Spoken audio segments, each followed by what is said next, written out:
방금 소개받은 입학차자 원재환입니다. Two ones are not equal. 여러분들 책에 보시면 그게 나와 있죠. 둘 다 1이죠. 원이죠. 그러나 같지가 않습니다. 크기가 다릅니다. 그래서 two ones are not equal입니다. 서강은 다른 일을 추구하고 있습니다. 그 내용을 소개해 드리겠습니다. 먼저 저희가 설명드릴 부분은 여기서 1번과 2번이 되겠습니다. 서강이 제일 장점으로 말씀드리고 싶은 것은 잘 가르치는 대학입니다.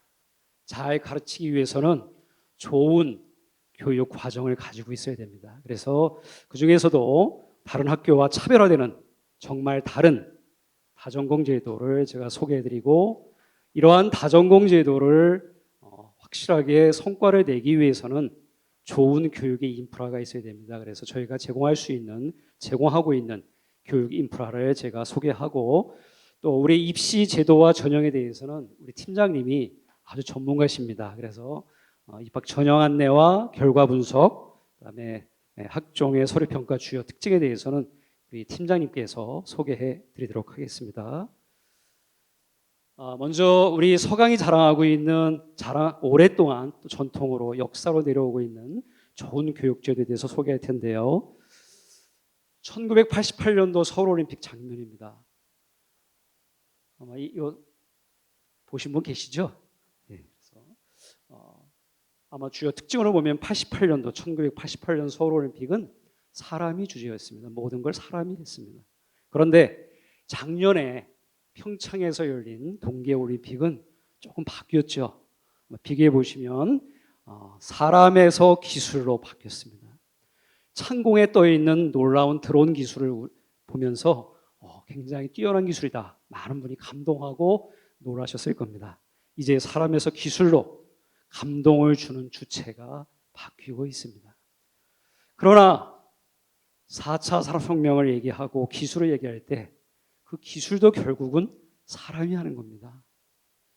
다른 많은 대학들이, 세상이 기술에 주목할 때 서강은 기술 너머에 있는 사람에 주목합니다. 그 인재를 주목하고 있습니다. 어떻게 기술과 사람이 조화될 수 있을까? 궁극적으로 어떻게 사람을 행복하게 할 수 있는 기술을 만들어갈 수 있을까? 여기에 저희들은 주목하고 있습니다. 1975년도 여기 보시면 75년 나오죠. 다전공 제도가 도입됐습니다. 약 40년이 넘었죠. 지금 언론이나 세상에서 가장 중요한 화두는 융합입니다. 뭐 인공지능이든 로봇이든 어떤 거든 대부분 융합을 기초로 해서 4차 산업혁명을 얘기하고 있습니다. 지금 많은 대학들이 융합을 하겠다, 인공지능을 하겠다 이렇게 얘기하고 있을 때 서강은 벌써 이 얘기를 1975년부터 시작했습니다. 한 가지만 잘하는 학생이 아니라, 한 가지만 잘하는 리더가 아니라 여러 분야를 통섭하고 융합할 수 있는 인재에 주목해서 저희는 다전공 제도를 이때부터 시작을 벌써 했는데요. 나와 있듯이 이 다전공 제도는 계열의 제한이 없습니다. 이 말씀은 문과 학생이 이과 과목을 들을 수 있고 전공을 할 수 있습니다. 이과 학생이 들어와서 문과 과목을 듣고 전공을 선택할 수 있습니다. 정말 놀라운 일이죠. 다른 대학은 최근에 시작한 이런 일들을 저희는 벌써 40년 전 이전부터 시작을 했습니다. 정원 제한이 없습니다. 들어올 때는 입학 정원이 있었지만 전공 선택할 때 제한이 없습니다.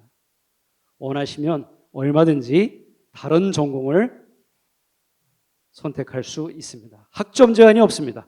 뭐 몇 학점 들어야, 성적이 얼마 이상 돼야 다른 전공 들을 수 있다, 그런 거 없습니다. 공과대학으로 들어와서 경영학 과목 들을 수 있습니다. 경영학과 들어와서 컴퓨터공학 전공할 수 있습니다.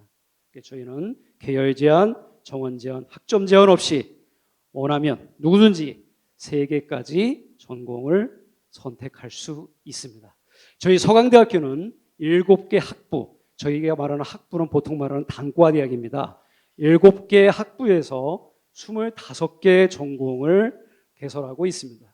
여기 보시면 국제인문학부 8개 전공부터 해서 총 7개 학부 25개 전공에서 약 600개 이상의 전공의 조합을 만들 수 있습니다. 그래서 자기가 처음에 경영학과로 들어와도 컴퓨터공학을 할 수 있고 전자공학을 할 수 있고 물리를 할 수 있고 화학을 할 수 있습니다. 그래서 제한 없이 저희들이 다양한 전공을 제공하는데 이것을 우리가 다전공 제도라고 얘기하고 약 600개 이상을 만들 수 있습니다. 잠시 후에 설명드리겠습니다만 학교에서 만든 전공도 있고 학생 스스로도 만들 수 있습니다. 제가 자세히 설명드리겠습니다.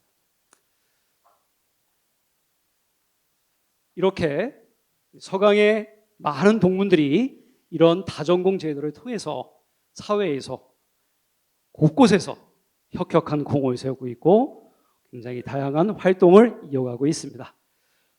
여기 이공계열 출신들을 먼저 잠깐 설명을 드리면 지나갔는데요. 92학번입니다. 얼마 안 됐죠? 젊으신 분이죠. 92학번인데요. 우리 권혁빈 CEO는 온라인 게임의 선구자이십니다. 그래서 우리 아시는 분들은 또 잘 아실 텐데 크로스파이어라든지 테일즈 러너라든지 유명한 게임들을 만드셔서 지금 포브스, 미국의 포브스라는 잡지에서 선택한 한국의 4대 부자 중에 한 명으로 이렇게 성장을 하셨고요.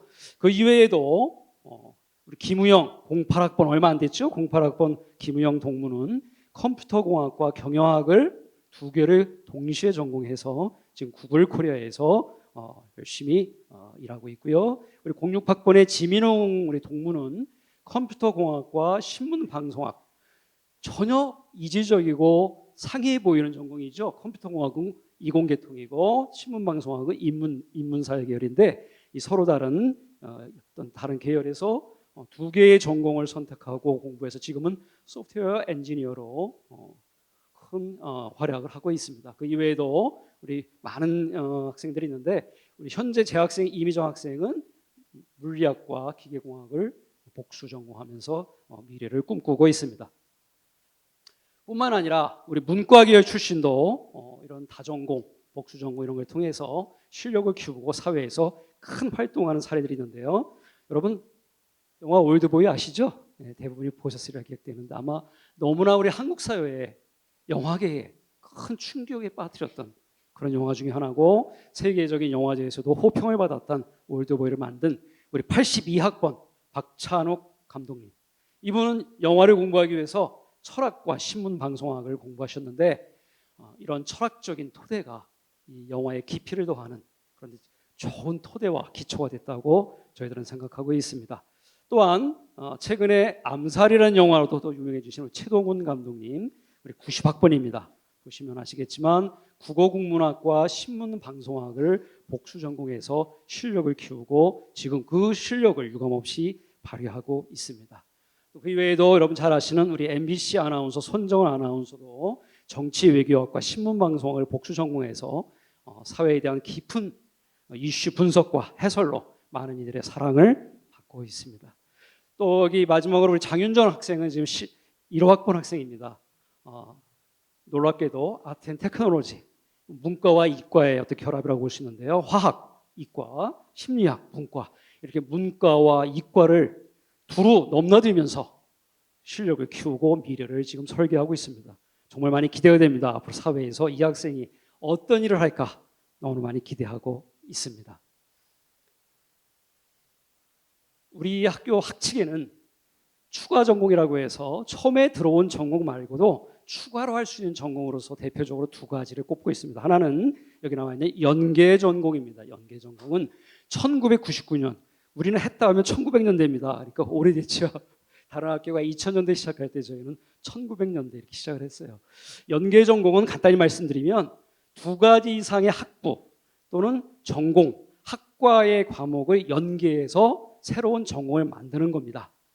융합 소프트웨어, 여성학 등등해서 여기 현재 요거는 학교가 설계해서 제공하는 겁니다. 그래서 현재 15개 전공을 연계 전공으로 들을 수 있습니다. 학생들이. 그 다음에 학생 설계 전공이라는 게 있습니다. 여기 2가지가 추가 전공인데요. 학생 설계 전공은 학생이 만드는 겁니다. 아까 연계 전공은 학교에서 만들어서 교수님들이 만들어서 제공하는 거고, 학생 설계 전공은 학생이 스스로 만드는 겁니다. 현재 82개가 만들어졌어요. 놀라운 일이죠. 어떤 분이 이렇게 질문하십니다. 학생들이 막 만들어도 됩니까? 이것저것 하고 싶은 거 막 만들어도 됩니까? 그렇지는 않습니다. 3단계를 거칩니다. 학생들이 2개 이상의 전공을 반드시 결합해야 되고요. 54학점 이상을 포함시켜야 합니다. 그러면 이렇게 학생이 설계하면 그 해당 학부의 전공 교수님과 학과장님이 승인해야 됩니다. 요것은 요 정도 드리면 이런 전공의 성격을 충분히 반영할 수 있겠다라고 학과장님과 전공 지도 교수님이 사인해 줘야 됩니다. 그럼 세 번째로 어디로 오냐? 교학위원회로 넘어옵니다. 교학위원회는 본부의 모든 처장, 학생처장, 기획처장, 교무처장, 입학처장, 모든 처장, 그리고 7개 학부 학장님들로 구성되어 있습니다. 여기에서 심도 있게 심의를 합니다. 이것을 전공으로 인정해도 되는지, 여기서 심도 있는 논의를 통해서 인정이 되면 최종 승인이 되는 겁니다. 이렇게 까다롭고 엄격하고, 그러나 아이디어는 학생이 내는 겁니다. 학생 스스로 만드는 겁니다. 때로는 많이 탈락하는 경우도 있습니다. 그러나 학생들이 심혈을 기울여서 교수님과 상의해서 만들기 때문에 좋은 전공을 만들고 있습니다. 여러분들의 자녀가 와서 81개 다음으로 82번째 전공을 만들어서 사회에 나가서 자기에게 가장 적합한 전공을 설계할 수 있다는 것, 서강만의 장점입니다. 대표적인 몇 가지, 시간 관계상 제가 굉장히 많은데 81개인데 대표적인 몇 개만 소개해드리면, 먼저 우리 뇌인지공학 이공계에서 만든 건데요. 생명과학, 심리학, 그다음에 철학을 결합해서 뇌인지공학, 뇌를 연구하고 어떻게 인지하는지, 어떻게 인식하는지를 또 공학적으로 연구하는 설계를 해서 만든 전공이 뇌인지공학입니다. 또 하나 제가 대표적인 학생 설계 전공을 소개한다면 여기 나와 있듯이 빅데이터 마케팅 전공인데요. 커뮤니케이션학, 보통 신문방송학이라고 얘기하죠. 커뮤니케이션학, 수학, 경영학, 융합기초교육원 과목, 융합 소프트웨어. 듣기만 해도 어려워 보이는데 이 5가지를 다 공부하는 겁니다. 이 학생이 정말 대단한 학생입니다. 이 5가지를 결합해서 빅데이터 마케팅을 만들어냈습니다. 이제 마케팅이 단순한 영업이 아닙니다. 빅데이터를 활용해서 정말 고객이 원하는 것이 무엇인지, 원하는 제품이 무엇인지, 어떤 서비스를 원하는지를 분석하는 겁니다. 그래서 새로운 연계 전공 빅데이터 마케팅, 굉장히 기대가 되고 있습니다. 대표적인 학생 설계 전공 제가 2가지를 설명을 드렸습니다. 자, 그 이외에도 다 설명 못 드리겠으면 대표적으로 하나만 더 소개해드리면, 10학번에 경제학으로 들어온 학생인데, 이원빈 학생은 빨간색을 보시면 굉장히 많습니다. 경제학을 기본으로 해서 공공인재 연계 전공은 주로 공기업, 공무원을 준비한 학생들이 선택하는 전공입니다. 경영학, 수학, 컴퓨터공학을 결합해서 보험계리, 보험수리라고도 얘기하는데, 보험계리는 보험 사고가 났을 때 보험 보장 액수를 추정하는 그런 고도의 과학적인 분야가 되는데, 보험계리학을 설계한 대단히 독특하고 유니크한 그런 설계 전공을 만든 바가 있습니다. 다른 부분들은 제가 시간 관계상 생략하고, 이제 여기 계신 여러분들의 자녀가 또 다른 넥스트가 됩니다. 전혀 새로운, 지금까지 없었던 전공을 만들어 갈 것입니다. 여기까지 간략하게 서강의 어떤 교육 프로그램에 대해서 설명을 드렸고, 왜 서강이 그동안에 실력파들을 세상에 배출했는지를 알려주는 좋은 전공들 혹은 제도가 되겠습니다. 2번째로 제가 간략히 설명드릴 부분은 서강의 교육 철학에 대해서, 그리고 학생들에게 지원하는 교육 인프라에 대해서 간략하게 소개해 드리겠습니다. 앞에 영상에서도 보셨겠지만 서강은 예수회가 세운 대학입니다. 예수회는 아시다시피 천주교 카톨릭의 산하 기관으로 교황님의 직속 기구입니다. 참고로 지금 교황님은 예수회 출신이십니다. 그래서 지난번 한국에 방문하셨을 때 저희 학교에도 방문하신 적이 있죠. 우리 예수회는 여러 가지 특징을 가지고 있는데, 예수회는 주로, 예수회에 속한 신부님들은 주로 수도, 개인 수도와 교육을 주로 목적으로 일하고 계십니다. 그래서 전 세계적으로 보시면 여러분들 아마 놀라실지 모르겠는데요.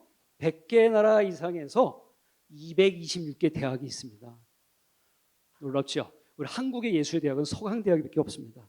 가톨릭 대학은 천주교에서 세운 거고요. 예수회가 세운 대학은 서강밖에 없는데 전 세계에 이런 예수의 대학이 226개. 우리 예수의 대학은 철학이 같습니다.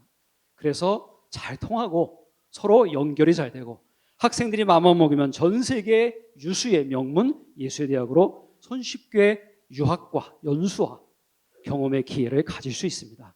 이걸 우리가 예수의 네트워크라고 얘기하고 대표적인 대학들, 미국의 조지타운 대학, 미국에서 대통령을 많이 배출한 대학, 정치, 외교의 본산이 바로 워싱턴 DC에 있는 조지타운 대학이죠.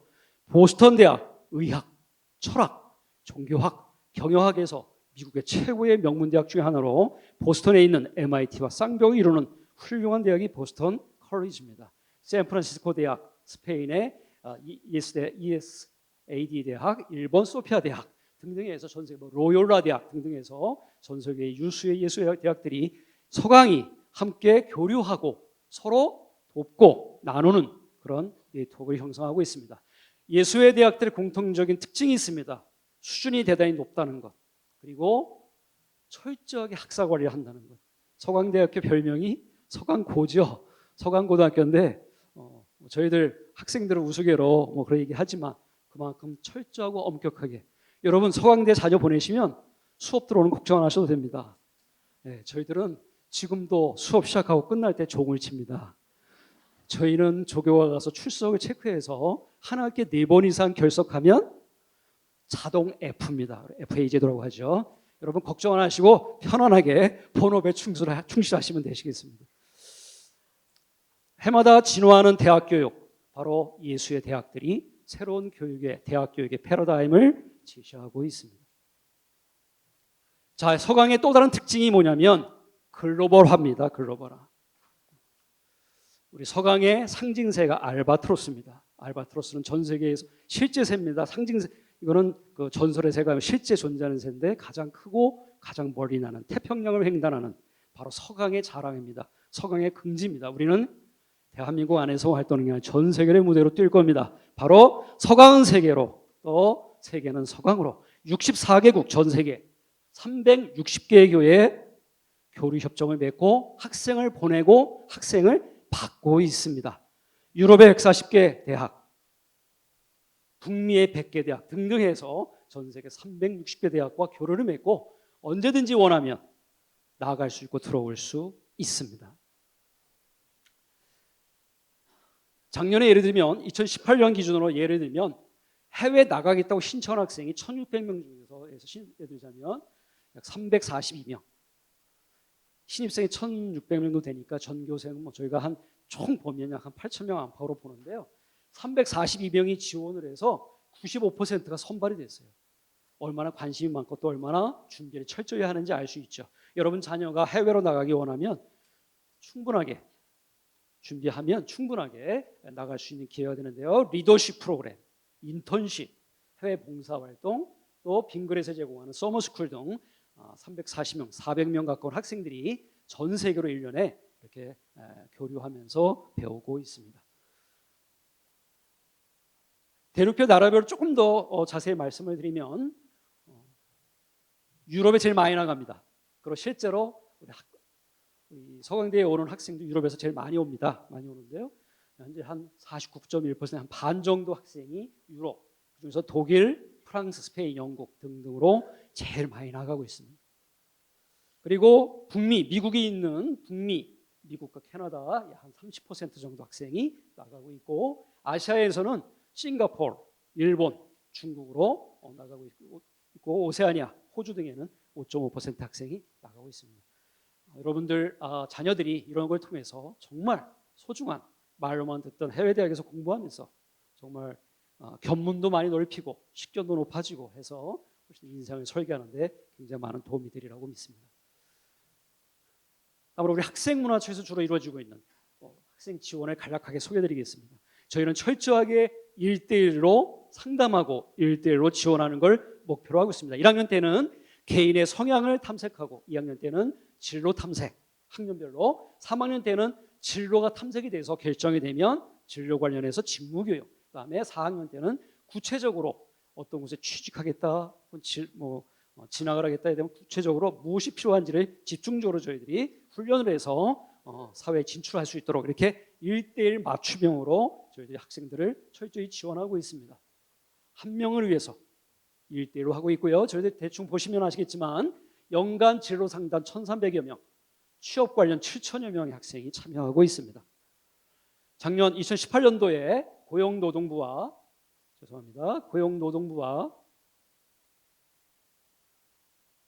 동아일보가 주최한 가장 우수한 진로 혹은 취업 잘하는 학교를 선발했는데 저희가 베스트 프랙티스로 가장 좋은 사례로 선정이 돼서 수상한 적이 있고요. 4년 연속 청년 드림 대학 평가에서 최우수를 수상할 정도로 진로와 취직에 대해서는, 취업에 대해서는 철저하게 1대1로 맞춤형으로 학생들을 교육하고 훈련하고 있다라고 이렇게 보시면 되겠습니다. 취업 현황 아마 여러분들 관심 많으시죠? 요즘에 청년 실업률이 높으니까 관심이 많으실 텐데 취업한 학생들의 비중을 좀 보면 아무래도 대기업에 제일 많이 갑니다. 66%. 밑에 진출하고 있는 기업들이 나와 있고요. 공공기관, 공무원이라든지 공기업, 공공기관의 11%, 중소기업 12%, 외국계 3%. 중소기업을 제외하고 나머지 한 80% 이상이 대기업과 공공기업으로 가고 있습니다. 저희는 매년 전국대학에서 최상위의 취업률을 보여주고 있을 뿐만 아니라 더 중요한 것은 취업의 질입니다. 어떤 곳에 가느냐, 학생이 원하는 곳에 가느냐, 자신 있게 말씀드립니다. 대기업 취업률은 저희 최상위권이에요. 그래서 취업의 질로 보나 양으로 보나 취업은 학생들이 자기가 학교에서 하는 대로 최선을 다하고 열심히 준비하면 거의 대부분 취업한다. 여기 안 가는 학생들 일부 진학이라든지 다른 길로 가는 학생들이 있지만 대부분이 원하는 곳에 잘 가고 있다라고 지표로 보여주고 있습니다. 학생들에게 도움이 되도록 저희는 장학금, 여러 가지 장학금을 준비하고 있습니다. 우리 총장님의 목표가 전교생 60%를 전액 장학금을 주는 게 목표입니다. 현재는 35% 학생이 전액 장학금을 받고 있습니다. 그 이외에 부분적인 장학금 따지면 그 퍼센트는 굉장히 올라가겠죠. 아마 전국의 최고 수준인 걸로 저희들 알고 있습니다. 그래서 저희들이 장학금 제도를 통해서 학생들이 학업에 전념할 수 있도록 기울어지는 운동장이 아니라 누구에게 공평한 기회가 될 수 있도록 저희들 그렇게 노력하고 있습니다. 신입생을 위한 수시 정시 장학금, 재학생을 위한 교회 장학금. 여기 밑에 보시면 주요 교회 장학금이 있는데 굴지에 대기업에서 제공하고 있는 장학금들 대부분이 우리가 되고 있다고 생각하면 됩니다. 제가 여기 입학처장하기 전에 학생처장을 했는데요. 안타까운 게 하나 있었어요. 외부에서 장학금 주겠다고 막 오는데 학생들이 모르고 신청을 못합니다. 조금만 관심 가지면 누구나 받을 수 있는 장학금을 학생들이 놓치는 경우가 많이 있습니다. 여러분들 학생들에게 말씀해 주시면 저에게 충분한 장학금 기회가 있다는 것을 다시 한번 말씀을 드리겠습니다. 마지막으로 7개 학부를 간략하게 소개하겠습니다. 앞에 영상에서도 있었기 때문에 학생이 들어오면 어떤 학부, 어떤 전공을 공부하는지를 간단하게 소개해드리면 국제인문학부가 있습니다. 여러분 아시다시피 국제인문학부는 우리 4차 산업혁명 시대에 인문학적인 상상력과 창의력을 제공하는 대단히 중요한 분야입니다. 그래서 8개, 여기 보시면 국어국문학부터 철학, 사학 등등해서 8개의 전공을 할 수 있고요. 사회과학부가 있습니다. 딱 3개가 있습니다. 여기 보시면 사회학, 정치외교학, 심리학 이렇게 3개가 있죠. 그래서 사회과학부로 해서 사회구조 구현을 위한 리더를 양성한다는 목표로 열심히 지도하고 있습니다. 세 번째, 지식융합 미디어학부. 작년에 새로 융합으로 탄생해서 놀랍게도 2019년도에서 가장 좋은 수능 성적을 실현한 학부 중에 하나입니다. 서강에서 대단히 우수한 학생들이, 좋은 학생들이 모이고 있는데요. 신문방송학, 미디어 엔터테인먼트, 신문방송은 다 아실 겁니다, 여러분들. 그다음에 아트앤테크놀로지. 이 아트앤테크놀로지가 서강의 큰 특징 중에 하나인데요. 죄송합니다. 애니메이션, 게임, 사운드, 스토리, 코딩, 기획 이런 것들을 주로 연구하고 있고요. 글로벌 한국학은 100% 영어 수업으로 국제적인 한국의 전문가를 육성하는 것을 목표로 하고 있고 외국인 학생들도 아마 여럿 재학하고 있습니다. 이 지식융합미디어학부의 대단한 자랑이 굉장히 좋은 인프라를 갖추고 있다는 것입니다. 여기 보시면 아시겠지만 스마일게이트에서 제공하는 스튜디오, 디지털 스튜디오, 국내 대학 최초로 만들어진 공연장 메리홀, 신영균 스튜디오 등 굉장히 탁월하고 우수한 이런 실험 실습 장비를 가지고 우수한 학생들을 배출하고 있습니다. 경제학부 뭐 말 안 해도 여러분 잘 아시죠? 서강학파. 그래서 우리나라의 고도 경제 성장기에 서강학파들이 관료로서 혹은 학자로서 한국의 경제를 이끌었다고 해도 과언이 아닌 서강학파입니다. 지금도 그 전통이 있고 있고요. 작년에는 아마 국내 대학이 몇 안 될 걸로 기억이 되는데요. 우리 남도구 경제관, 데퍼르트 남도구 경제관이라는 8층짜리 건물을 만들어서 경제관이 단독으로 쓰고 있습니다. 국내 대학 중에 경제학부가 단독으로 8층 건물을 운영하는 대학은 거의 없을 겁니다. 그 정도로 경제학부에 대한 위상과 학교에서 생각하는 지원 얼마나 큰지 잘 알 수 있으리라 생각을 합니다. 경영학부, 제가 소속되어 있는 경영학부입니다. 세계적인 경영 리더를 양성하는 것이 목표입니다. 저희들은 예수의 대학으로서 기업윤리, 탁월성, 세계화 그리고 리더십을 모토로 해서 AACSB라는 국제 인정을 받았습니다.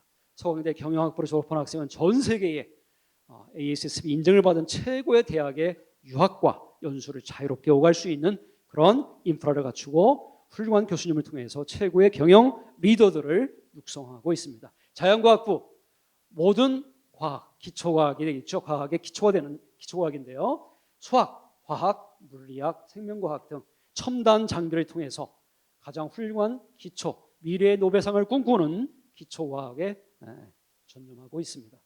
공학부, 기초과학을 응용하는, 그래서 여기 보시면 아시겠지만 굉장히 유명한 훌륭한 연구소들을 많이 갖추고 있습니다. 산학연 특성화 체계를 갖춰서 산업체와의 적극적인 연계도 저희들 열심히 하고 있고, 특별히 학생들이 여기서 배운 내용들을 실제 활용할 수 있도록, 미래에 활용할 수 있도록 로봇이라든지 여기 아시면 아시겠지만 여러 가지 컴퓨터를 이용한 AI 등등에 대해서도 탁월한 성과를 내고 있습니다. 제가 시간이 제한되어 있는 관계로 짧게 설명해서 얼마나 도움이 됐는지 모르겠습니다만, 우리 서강이 온 학생들을 세계 최고의 리더로서, 저희들은 다른 대학들이 기술을 바라보고 그다음에 세상적인 가치관을 바라볼 때 저희들은 사회를 변화시키면서 또 저희들의 설립 이념인 기독교 이념 위에서 최고의 가치를 갖춘 리더를 양성하는 것이 저희의 목표입니다. 서강의 제일 핵심은 사람입니다. 여러분이 자녀 보내주시면 한 분 한 분, 한 학생 한 학생 저희 모든 정성을 다해서 저희 역량과 능력과 모든 인프라를 다해서 최선을 다해서 정말 후회 없이 최고의 리더로 가장 행복한 그런 학생으로 지도자로 배출하겠습니다. 여러분 경청해 주셔서 감사합니다. 고맙습니다. 이어서 저희들 입학 전형 제도와 서강대 입학 제도에 아마 여러분들이 더 관심이 많으실 것 같은데요. 최고의 전문가이시고 또 베테랑이신 오랜 경험을 가지신 이관택 입학팀장님을 소개하겠습니다. 여러분 큰 박수로 맞아주시면 감사하겠습니다. 입학팀장 이관택입니다. 방금 전 이 입학처장님을 통해서 이제 서강대학교에 대한 학사제도, 그다음에 여러 가지 장점들 또 특징들을 들어보셨습니다. 그러면 이제 서강대학교에 입학하려면 어떻게 해야 하는지, 서강대학교는 학생들을 어떠한 방법으로 선발하는지에 대해서 말씀드리겠습니다. 한눈에 보는 이제 서강대학교 2020학년도 입시입니다. 저희는 수시에서 1103명, 정시에서 473명, 이렇게 해서 1576명을 2020학년도에 선발합니다. 크게 이제 수시와 정시로 나눠져 있는데요. 수시는 저희가 두 가지 유형의 전형이 있습니다. 학생부 종합, 크게 학생부 종합 전형이 있고요. 논술이 있습니다. 학생부 종합 전형 안에서는 이제 그 유형에 따라서 이제 종합형, 학업형, 소프트웨어 우수자, 그다음 지원 자격으로 구분되는 고른기회 사회통합, 특성화 고교 졸업자 이렇게 전형이 있습니다. 2020학년도 크게 바뀌는 부분에 대해서 먼저 말씀드리겠습니다. 저희 학생부 종합 전형, 전 전형 수능 최저학력 기준이 없습니다. 그리고 면접이 없습니다. 그리고 이제 저희가 전년도까지 필수 제출 서류로 학생부, 그다음에 자기소개서, 추천서 이렇게 세 가지를 받았었는데 올해부터는 2020학년도부터는 추천서가 필수 서류가 아니라 이제 선택 서류로 바뀌었습니다. 그리고 이제 알바트로스 창의 전형이라는 특기자 전형이 전년도 2019학년도까지는 있었지만 저희가 특기자 전형을 폐지하면서 이 알바트로스 창의 전형은 학생부 종합의 소프트웨어 우수자로 이렇게 옮겨가게 되었습니다. 저희가 전 모집 단위의 인문 자연 계열 구분 없이 교차 지원이 가능하고요. 그건 정시도 마찬가지입니다. 아까 말씀드린 것처럼 학생부 종합 전형 전체 면접이 없습니다. 이것은 이제 수험생 또 학부모님들의 그런 부담을 완화시키기 위한 우리 또 서강대학교의 노력이라고 보시면 되겠습니다. 논술 전형에 대해서 먼저 말씀드리겠습니다. 서강대학교 논술은 수시에서 이제 유일하게 수능 최저학력 기준이 있는 전형입니다. 저희가 이제 국어, 수학, 영어, 탐구 이렇게 4개 영역에서 3개 영역 합 6 이내이고 그다음 한국사는 4등급 이내라는 수능 최저학력 기준이 있습니다. 저희가 전년도부터 수능 최저학력 기준을 합 6으로 좀 완화시키면서 올해도 똑같은 기조로 가고 있습니다. 탐구는 2과목 중에서 상위 1과목을 반영을 하고 있습니다. 논술은 저희가 전체 비중이 논술의 80% 그리고 학교생활기록부가 20%입니다. 뭐 학교생활기록부 20%가 이렇게 굉장히 좀 많아 보이는 것 같이 생각이 들지만 뒤에 가서 설명을 들으시면 논술이 중요하다는 것을 알 수 있고요.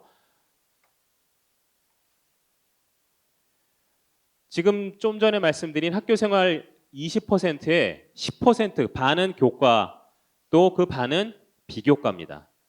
교과는 주요 과목 성적을 점수화했고요. 정량평가합니다.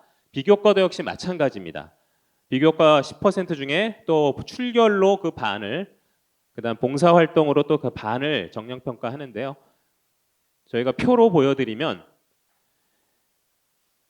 내신 1등급에서 1.25등급은 100점 만점에 이제 100점을 받고요. 6등급 98점입니다.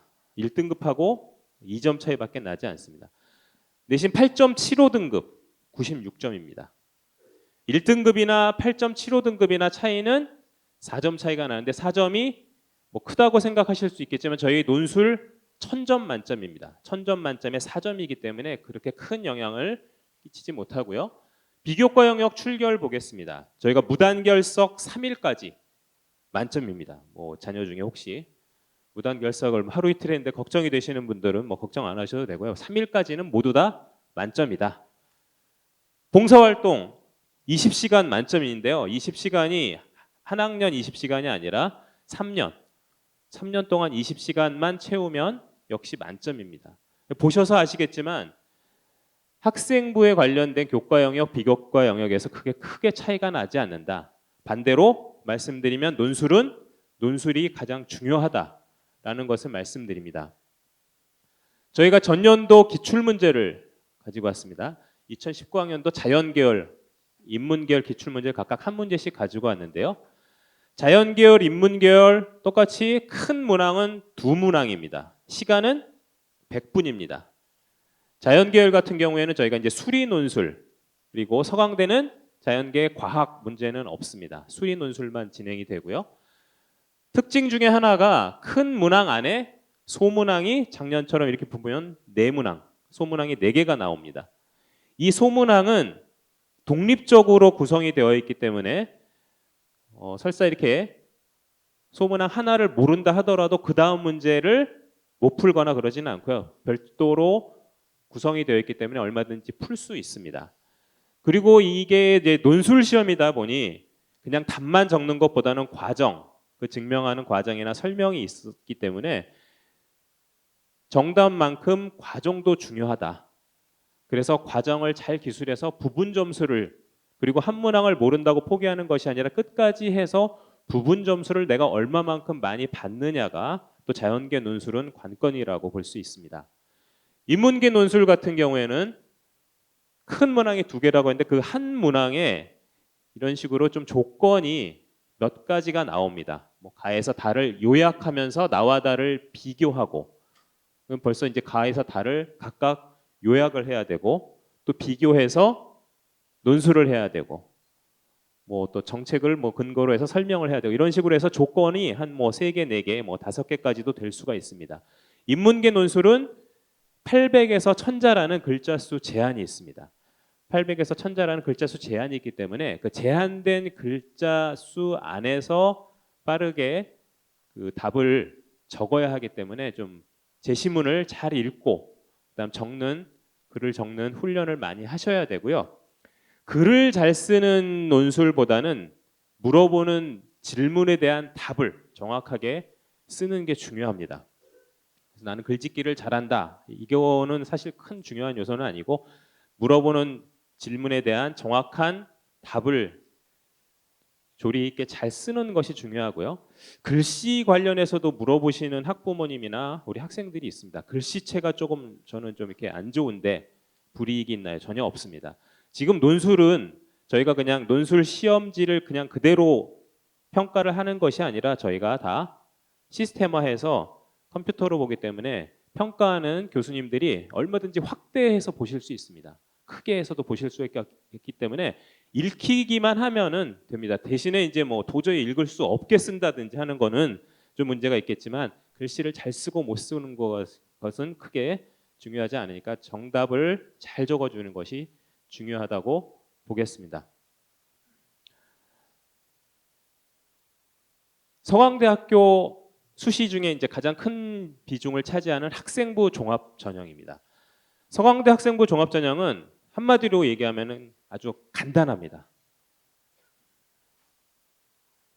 서류 평가 100%이고 그다음에 면접이 없고 수능 최저가 없습니다. 뭐 이 안에는 이제 유형에 따라서 지금 저희가 종합형, 학업형, 소프트웨어 우수자, 고른 기회, 사회통합, 특성화고교 졸업자 이렇게 총 6종류가 있는데 모두 공통적으로 서류 평가 100%, 면접 없고 수능 최저 학력 기준도 없습니다. 말 그대로 그냥 서류만 내면 나중에 합격 여부만 기다리시면 되는 거고요. 제출 서류는 필수 서류 2가지. 학교생활기록부와 자기소개서. 추천서는 선택 서류이기 때문에 말 그대로 제출해도 되고 제출하지 않아도 전혀 상관이 없습니다. 그렇다면 이제 학생부 종합 전형 안에서도 가장 모집 인원이 많은 그리고 일반적인 종합형과 학업형을 살펴보겠습니다. 2019학년도까지 종합형은 자기주도형이라고 불렸고요. 학업형은 일반형이라고 했었습니다. 저희 종합형과 학업형 차이는 하나밖에 없습니다. 서류 제출 시기. 유의도 있지 않느냐. 여기까지 하면 2가지네요. 모집 인원이 종합형이 조금 더 많습니다. 91명이 많은데요. 423명과 332명이니까 이 두 전형에서 벌써 755명을 저희가 선발을 합니다. 필수 서류 2가지 똑같고요. 선택 서류, 추천서는 선택 서류고 서류 제출 시기가 다를 뿐 수능 최저 학력 기준 없고 면접 없고 서류 평가 100%라는 건 똑같습니다. 서류 제출 시기가 종합형 같은 경우에는 저희가 수시 원서 접수가 9월 초에 있습니다. 원서 접수를 하면서 같은 기간에 서류를 제출하면 됩니다. 뭐 자기소개서 같은 경우, 추천서 같은 경우는 이제 입력하는 시스템이고요. 하지만 학업형은 원서는 똑같이 종합형과 9월에 접수 시기는 같지만 서류를 제출하는 시기는 수능 이후입니다. 그게 가장 큰 차이점이자 뭐 유일하게 나는 차이인데요. 그래서 종합형은 이제 수능까지 안 가고 수시에서 나는 모든 것들을 좀 끝내고 싶다. 합격 여부를 여기서 그냥 다 끝내고 싶다 하는 학생들이 주로 지원을 많이 하고요. 학업형 같은 경우에는 내가 수능, 정시까지도 바라보는 학생들이 수능을 다 본 이후에 서류를 수능 여부에 따라서 어떻게 봤는지 결과에 따라서 내가 서류를 제출할지 말지를 또 결정하는, 그래서 학생에게 좀 더 많은 기회를 제공하는 전형이라고 할 수 있겠습니다. 소프트웨어 우수자, 저희가 전년도까지는 특기자 전형으로 뽑았던, 알바트로스 특기자 전형으로 뽑았던 전형이 이번에는 특기자 전형이 없어지면서 학생부 종합 전형으로 옮겨왔습니다. 말 그대로 학생부 종합 전형이기 때문에 가장 중요한 것은 학생부의 생활, 그 학생부의 내용입니다. 그래서 소프트웨어 분야에 관련된 역량을 갖춘 자, 그리고 저희가 지원할 수 있는 전공은 두 가지로 좀 제한이 되어 있습니다. 지식융합 미디어 학부와 자연계 쪽에서는 컴퓨터공학 전공입니다. 그럼 소프트웨어 우수자는 뭐냐고 도대체? 뭐 소프트웨어에 관련된 뭐 우수한 역량을 갖춘 우리 지원자 학생도 되겠지만, 뭐 소프트웨어에 대한 관심이 있는 학생, 학교 생활을 뭐 그렇게 좀 동아리 활동이라든지 여러 가지 활동을 또 그런 쪽에 한 학생도 뭐 될 수 있고, 나는 그것도 없다 하면은 어떤 수학, 과학적인 성취도나 역량이 있다라고 본인이 생각되면 얼마든지 지원 가능하다는 얘기입니다. 다음에는 자격으로 지원할 수 있는 고른기회와 사회통합입니다. 고른기회, 사회통합, 뭐 아까 처음에 말씀드린 것처럼 학생부 종합전형이기 때문에 수능 최저와 면접 전혀 없고 100% 서류 평가입니다. 고른기회는 저희가 이제 세 부류, 국가보훈 대상자, 농어촌 학생, 기회균형 선발, 이렇게 세 지원 자격이 되는 학생들이 지원하실 수 있고요. 사회통합은 다문화 가정, 군인 자녀, 가톨릭 지도자 추천에 해당이 되면 또 역시 지원할 수 있습니다. 전학년도까지 2019학년도까지는 사회통합이 수능 최저가 있었는데 이제 이번에 같이 수능 최저가 없어졌습니다. 저희가 고른기회와 사회통합 모집 인원이 지금 최근 4년간 모집 인원을 추이를 보시면 2017학년도에 사회통합 21명, 고른기회 30명이었는데 2020학년도에 보면은 사회통합은 2배 이상이 되었고요. 고른기회 전형도 거의 2배에 가깝게 모집 인원이 늘어났습니다. 저희가 지속적으로 늘리고 있고요. 이것은 이제 서강대학교가 이제 좀 사회적 책무를 다하고 있다라는 것으로 말씀드리겠습니다. 특성화고교 졸업자 전형입니다. 특성화고교 졸업자 역시 지원 자격이 되면 지원할 수 있고요. 지원 가능 전공도 약간 제한이 있습니다. 그래서 이렇게 경제경영, 신방 미디어, 그다음에 전자공학, 컴퓨터공학, 화공생명, 기계공학 이런 쪽으로 지원하실 수 있고요.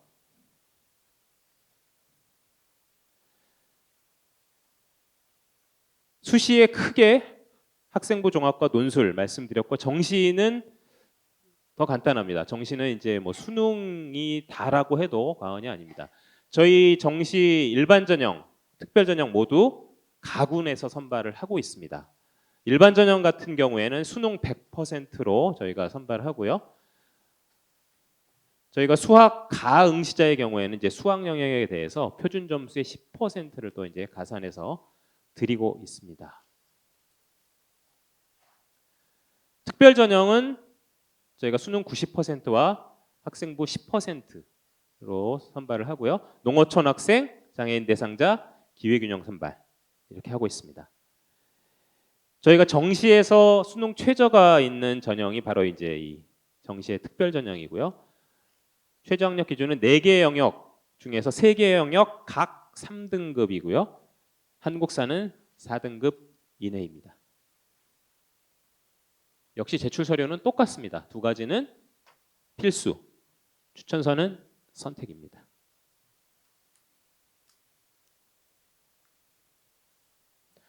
(2019학년도) 입학 전형 결과 분석인데요. 들어오실 때 받으셨던 입학 가이드북에도 일부는 나와 있으니까 나중에 뭐 상세하게 보실 분들은 나중에 이제 보시면 되고요. 제가 앞에서 좀 간략하게 말씀드리겠습니다. 논술부터 말씀드리면요. 논술 저희 경쟁률이 2019학년도 경쟁률이 인문은 75대 1, 자연은 97대 1이었습니다. 뭐 좀 놀랄만한 수치지만 대부분의 논술을 시행하는 대학의 경쟁률이 논술의 경쟁률이 굉장히 높습니다. 근데 이게 처음 경쟁률만 보고 너무 놀라지 마시고요. 논술은 수능 최저 학력 기준이 적용이 되기 때문에 수능 최저를 맞추고 또 논술을 실제로 응시하러 오지 않는 학생이 또 꽤 많습니다. 왜 안 오는지 혹시 아시겠습니까? 논술을 왜 안 보러 올까요? 수능을 역시 여기 어머님 긍정적이십니다. 수능을 잘 봐서 안 오는 학생들도 많고 반대로 생각보다 수능을 못 봐서 논술 최저도 있는데 이거 못 맞추겠다 하는 학생들도 또 안 오고 뭐 이미 합격한 학생들 수시에서 역시 안 옵니다. 이러저러한 이유로 안 오는 학생들이 꽤 많다 보니까 논술을 실제로 응시하는 학생, 그 다음에 그 응시한 학생들 중에 수능 최저까지 맞춘 학생을 추려보면 실제 경쟁률은 인문이 75대 1에서 이제 30대 1이 조금 안 되고요. 자연은 97대 1에서 역시 30대 1이 조금 안 됩니다. 한 3분의 1 정도로 확 줄어든 것을 볼 수 있습니다. 충원율 보겠습니다. 물론 이제 그 가이드북에 다 나와 있는데요. 먼저 인문의 충원율은 이 오른쪽에 이렇게 나와 있습니다. 뭐 6%, 여기 뭐 공학이 조금 충원율이 높은데요. 물리학 같은 경우 이제 30% 충원율 제일 높습니다. 지식융합 미디어학부 0. 네, 논술로 합격한 최초 합격생들이 한 명도 나가질 않았어요. 그냥 다 등록을 하고 그냥 그래서 예비 1번 받은 학생이 상당히 좀 마음이 어땠을까 조금 이렇게 굉장히 저도 궁금한데요. 이렇게 0인 경우가 2019에도 그랬지만 2018에도 역시 0인대가 한 개 정도, 두 개 정도 있었습니다. 그만큼 논술은 충원율이 별로 높지 않다. 평균을 내보면 12% 정도 됩니다. 전체 평균. 그러니까 논술은 한번 합격하면 잘 안 나간다. 그냥 그 학교에 거의 등록을 한다라고 보시면 됩니다. 왜냐하면은 논술은 아까 저희 기출 문제를 보셔서 아시겠지만 서강대와 또 다른데 보면은 논술 유형이 많이 다릅니다. 그래서 학생들이 여러 대학의 유형을 맞추어서 논술을 합격하는 것이 이렇게 쉽지가 않습니다. 물론 이제 뭐 잘한 학생은 뭐 두 군데, 세 군데도 논술로도 중복 합격할 수 있겠지만 대부분은 이렇게 하나로 그냥 끝나는 경우가 많습니다. 그래서 논술로 합격한 학생들은 대부분 등록을 한다라고 생각하시면 되고요. 학생부 종합입니다. 먼저 자기주도형, 일반형이 있는데 최초 경쟁률이 이렇게 나와 있는 것처럼 학생부 종합은 전체로 보면은 인문 뭐 9대 1, 인문자는 이렇게 12대 1, 11대 1인데 평균을 보면 한 10.5대 1 정도 되고요. 일반형은 한 21대 1 정도 됩니다. 전체 평균을 보면. 하지만 최종 경쟁률, 충원율까지 고려한 경쟁률을 보면 3대 1 인문 3대 1이 채 안 됐고요. 자연은 3.65대 1. 많이 줄어든 것을 볼 수 있고요. 일반형 같은 경우에 작년에 이제 일반형이었고 올해는 이제 이게 학업형으로 바뀌었습니다. 최초 경쟁률은 아까 말씀드린 것처럼 평균 한 21대 1 정도 됐는데 일반형이 작년에는 수능 최저가 있었습니다. 그래서 수능 최저를 맞추고 서류 제출 시기가 수능 이후였기 때문에 논술과 같은 이유로 서류를 제출 안 하는 학생들이 꽤 됐습니다. 실질 경쟁률은 그래서 한 반 정도로 줄었고요. 최종 경쟁률, 충원율까지 다 고려했을 때는 맨 오른쪽에 있는 것처럼 3대 1에서 한 4대 1, 그 사이를 왔다 갔다 하는 것을 볼 수 있습니다.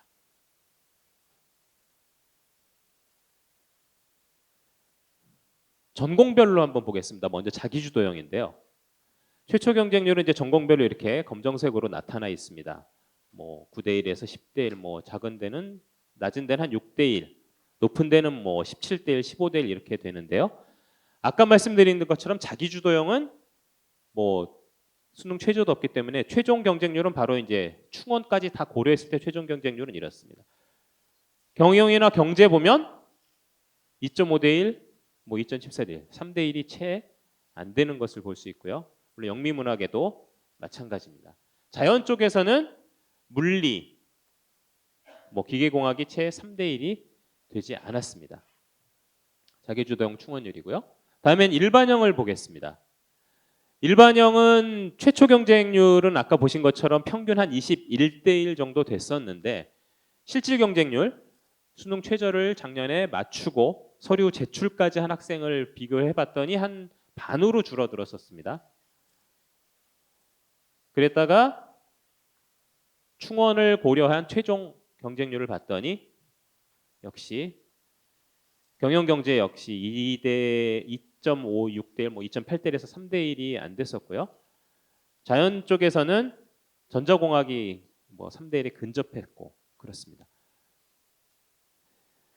그래서 자기주도형이나 일반형이나 가장 많이 선발을 한다고 했는데 이번에 이제 종합형, 학업형으로 이름이 바뀌었지만 그 전형에서 평균적으로 보면 한 3대 1에서 4대 1 그 사이다.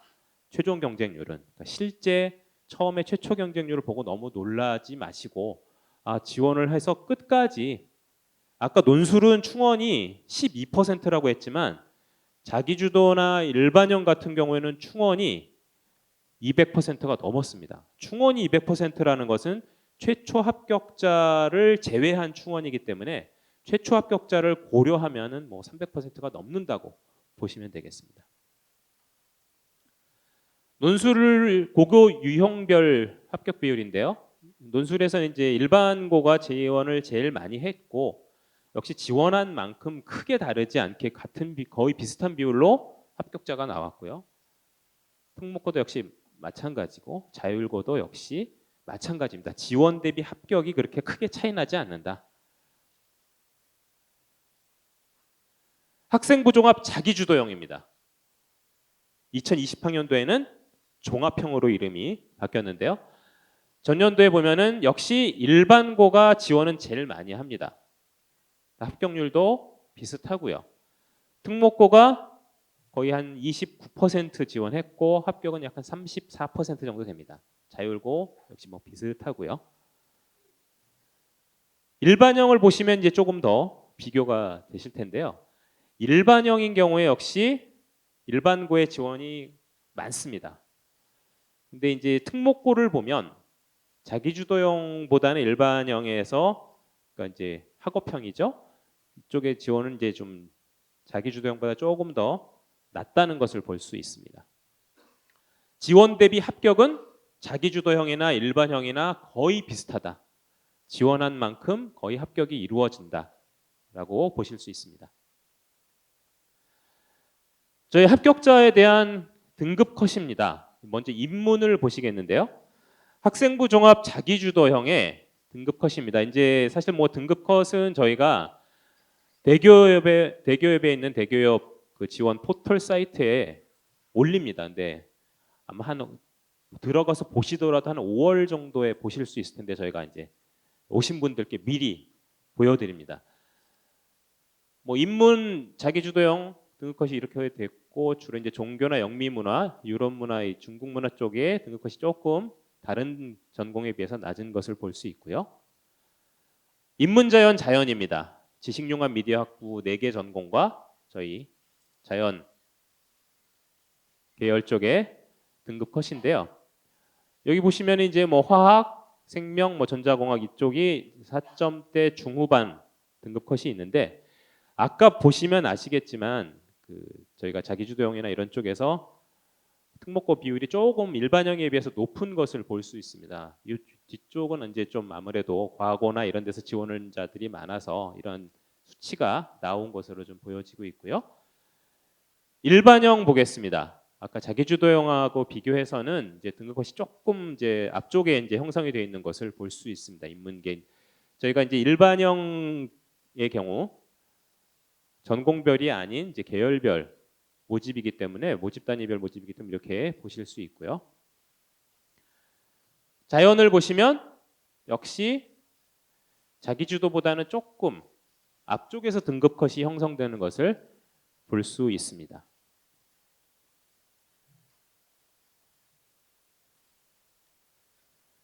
그렇다면 학생부 종합전형 지원 전략을 어떻게 세워야 할까?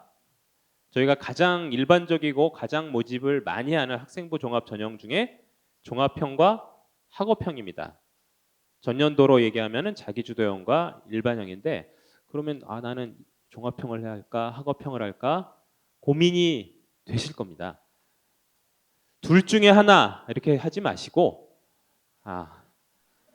둘 다 지원하자 생각하시면 왜 또 이런 말씀을 드리냐면요. 전년도에 2019학년도에 이 두 전형을 중복 지원한 학생이 한 20% 정도 됩니다.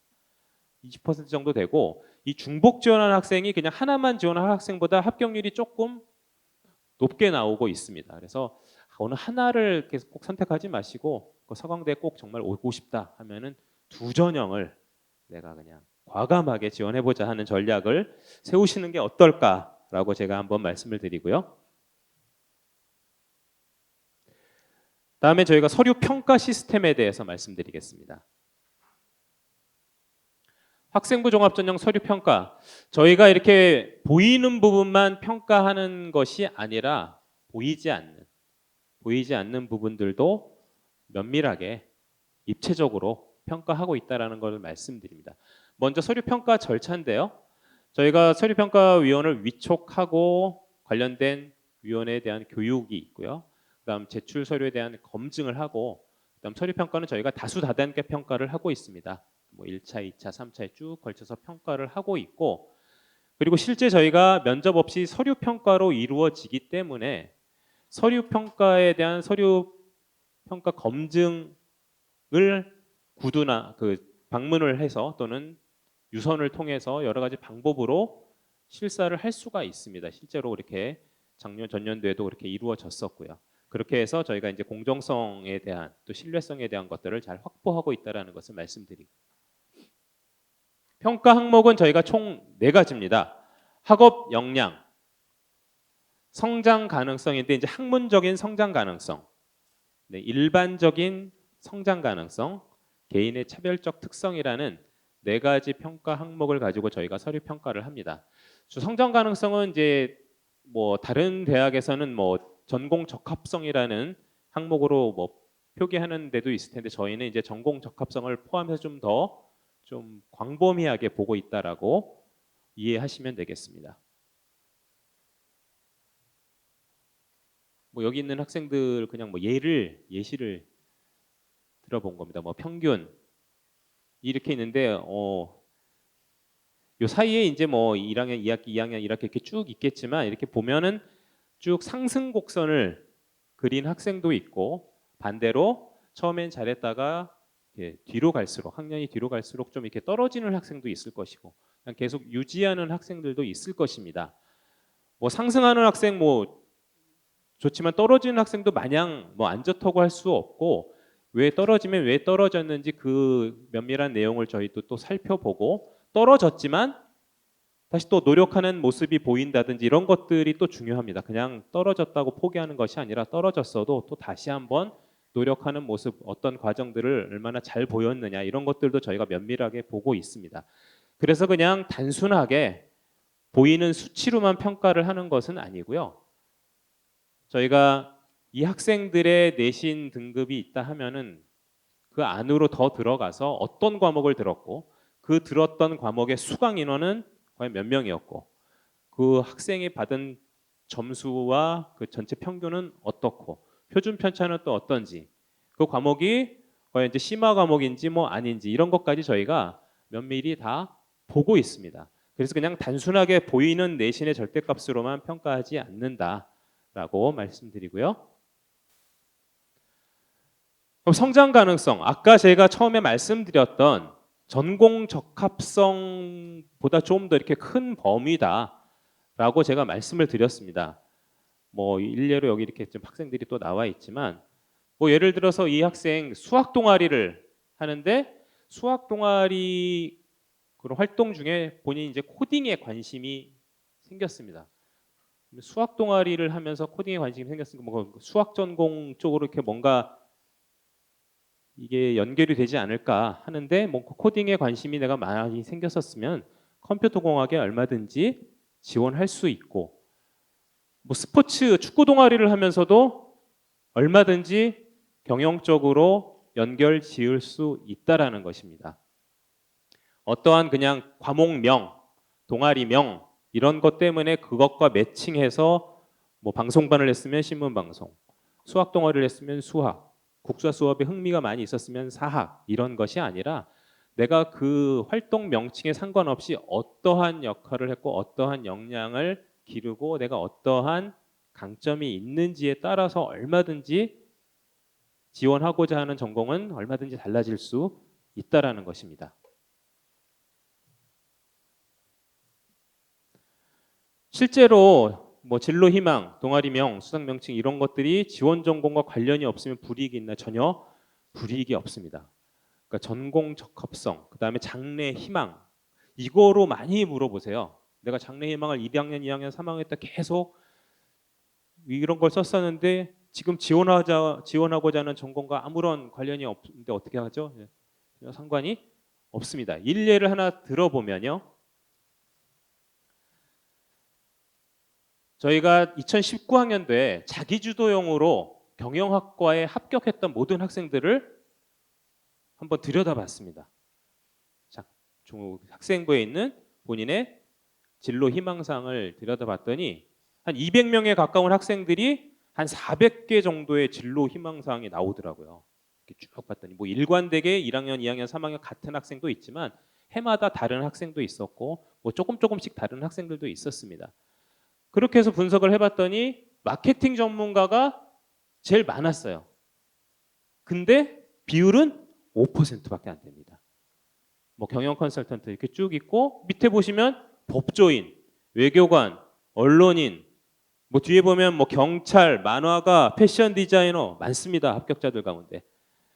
이렇다라는 것은 고등학교 때 뭔가 진로를 결정할 수 있는 그런 것이 아니라 고등학교 때는 많이 이제 탐색하고 자신의 진로를 탐색하는 시기라고 볼 수 있고 저희 입학처장님이 말씀하신 것처럼 서강대 워낙에 다전공이 잘 돼 있습니다. 들어와서 얼마든지 내가 1전공, 2전공, 3전공까지 해서 내가 원하는 것들을 얼마든지 찾아가서 할 수 있습니다. 학교에 들어와서 대학에 들어와서 얼마든지 내 전공에 대한 적합성을 찾을 수 있다라는 것입니다.